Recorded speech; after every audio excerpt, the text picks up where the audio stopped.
Si koala Buster Moon telah menyelamatkan teater di kota kecilnya. Dia melakukan itu dengan menyelamatkan bakat-bakat di sana lewat kompetisi bernyanyi.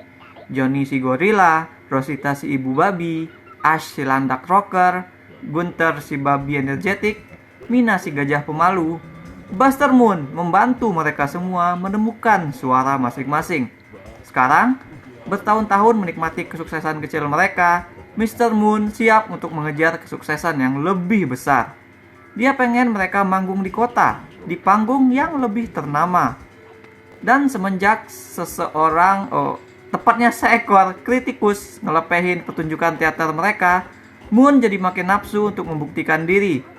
Nekat saja, dia memboyong para talent andalannya ke kota.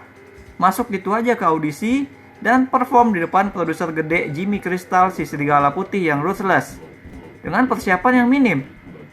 Bakat si Moon sendiri yaitu speak memang berhasil membuat mereka dilirik. Dikasih slot untuk mempersembahkan pertunjukan sendiri. Tapi pertaruhannya berat.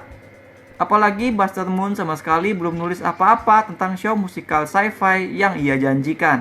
Ataupun Buster Moon sama sekali tidak mengenal singer rocker legendaris yang telah lama mengasingkan diri, yang ia jamin bisa hadir dan manggung bersama mereka semua.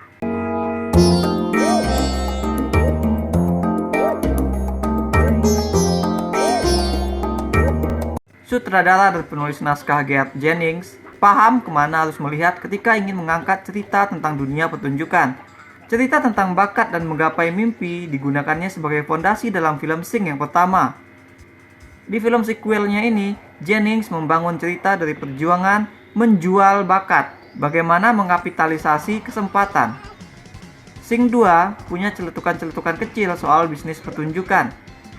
Dan sebagai orang yang gak in touch sama lagu-lagu populer, apalagi lagu kekinian, tema bisnis pertunjukan itulah yang lebih resonansi denganku, yang lebih mudah untuk menikmati saat menonton animasi hewan-hewan anthropomorphic ini. Sebagai kreator, sebagai produser, Buster Moon selalu punya jiwa oportunis yang bisa membuat dia kadang tampak sebagai orang jenius dan kadang sebagai tampak seperti produser nekat yang gak benar. Moon berjalan di antara dua garis itu. Dan somehow, suara Matthew McConaughey terasa cocok untuk menghidupkan karakter yang ada di posisi kayak gitu. Suaranya cukup berwibawa dan terdengar genuinely care untuk jadi leader, dengan sedikit nada ngambang yang membuatnya terdengar berbahaya, in sense that his talk first, think later. Moon jadi protagonis yang akhirnya kita pedulikan karena dia adalah karakter yang terus nge-push kesempatan untuk dirinya sendiri dan juga demi orang lain. Dia ada di situ untuk memastikan bakat-bakat terdengar dan memastikan mereka menampilkan pertunjukan yang hebat. Kita bisa relate dengan itu karena tentu saja kita juga pengen didengar. Di film ini, Moon juga mewakili kita yang memang sering harus berkompromi jika ingin kita didengar, jika ingin kita nampil. Di samping permasalahan Moon harus live it up janji-janji palsunya, janji yang terpaksa ia ucapkan hanya supaya mereka bisa nampil, Sing 2 juga menyeletuk soal titipan studio. Seperti misalnya, Moon harus nge-cast anak produser ke dalam pertunjukan teaternya walaupun si anak itu nggak bisa acting. Nah, sekarang ini kan udah kayak gitu, bakat itu udah kayak nggak penting lagi. Yang penting sekarang adalah marketable. Pihak studio akan menilai talent dari apakah ada dari mereka yang bisa diuangkan. Membuatku jadi teringat sama permasalahan kontes-kontes nyanyi atau kontes-kontes bakat. Peserta akan bela-belain audisi walaupun antrinya panjang sekali, hanya supaya kemampuan mereka dinilai oleh segelintir juri sebagai bagian dari acara televisi. Acara yang sudah jadi rahasia umum, ada storyline dan segala macamnya. Those shows are never just about talent searching. Mereka sebenarnya hanya mau menjual cerita lucu, cerita sedih, atau cerita keberhasilan dari peserta untuk show televisi. Rating, bakat yang dibisniskan. Para peserta itu harusnya nyanyi aja, rekam sendiri aja, sepuas hati mereka. Mau jelek, mau bagus, bikin band sendiri. Teruskan main dan asah kemampuan. Enjoying talent sembari mempertajamnya. Inilah yang berusaha dilakukan oleh Moon. Dia ingin ngasih tempat untuk talent-talent, tapi harus berhadapan dengan studio yang mengecilkan mereka. Tentu memang benar, to make it big, we cannot sell ourselves short. Kita harus nge-push dan menantang diri sendiri. Nampil di panggung yang lebih besar, so to speak, harusnya dijadikan tantangan untuk menjadi lebih baik. Padahal tema itu yang diusung. tapi kasihannya film ini tampil ironis. Studionya sendiri clearly nggak mau memberatkan film ini dengan penggalian-penggalian itu.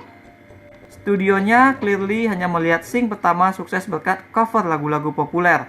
Maka Sing 2 ini hadir juga lebih fokus ke lagu. Karakter-karakternya jadi sekedar diadakan saja. Mereka diberikan plot tipis dengan journey ke arah pembelajaran yang sama singkatnya. Johnny misalnya, dia harus belajar menari di bawah ajaran koreografer profesional yang strict.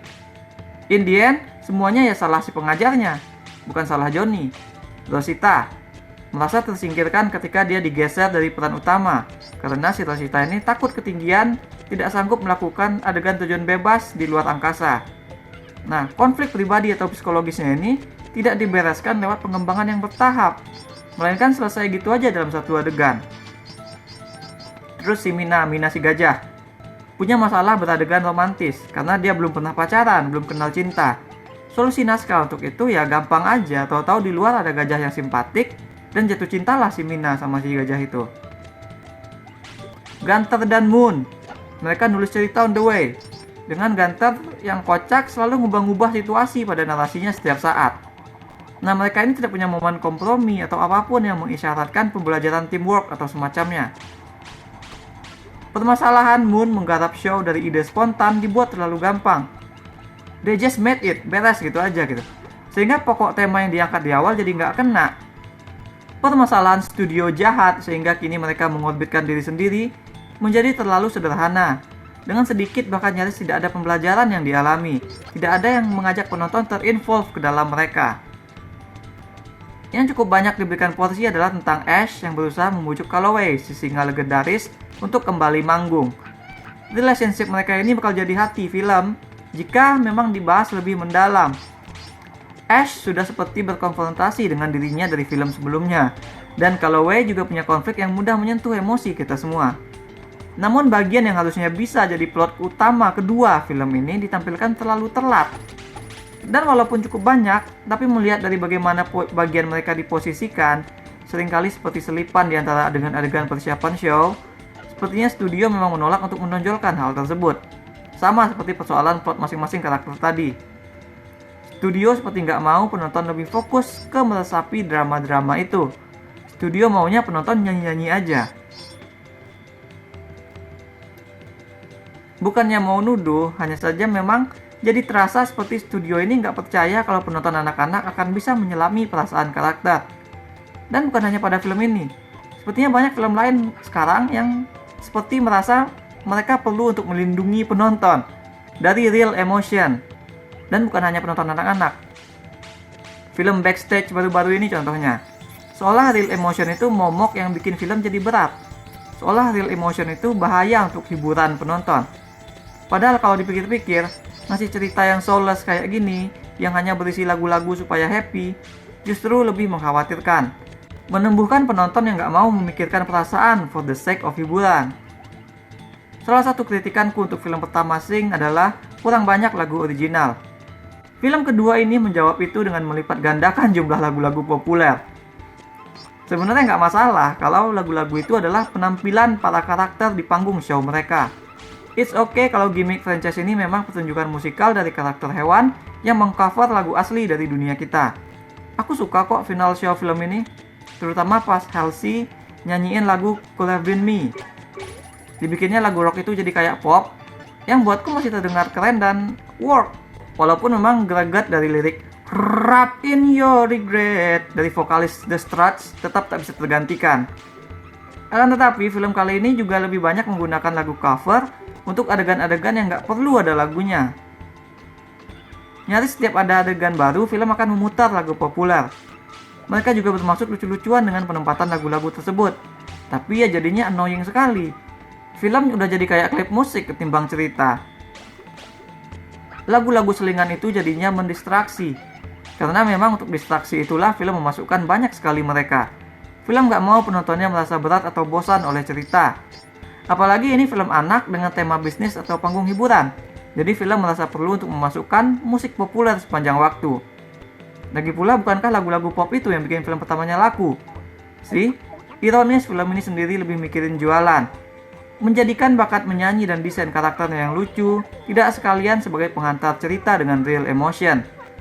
Film ini bisa menjadi keduanya secara berimbang padahal, tapi memilih untuk jadi dangkal, jadi nyanyi-nyanyian nostalgia semata. Cerita dan pembelajaran karakternya dibiarkan sederhana saja. Aku berikan 5 dari 10 bintang emas untuk Sing 2. That's all we have for now. Bagaimana menurut kalian tentang ajang-ajang pencarian bakat di televisi? Share pendapat kalian in the comments. Jangan lupa hit like dan subscribe supaya tak ketinggalan review-review dan playthrough lain. Kunjungi myandroidseed.com untuk baca review dengan lebih detail. Kalian bisa juga kunjungi store myandroidseed di ciptaloka.com. Ada banyak kaos dan pernak-pernik custom yang unik, mulai dari musik, film, game, hingga wrestling. Thanks for watching. Remember in life, there are winners and there are losers.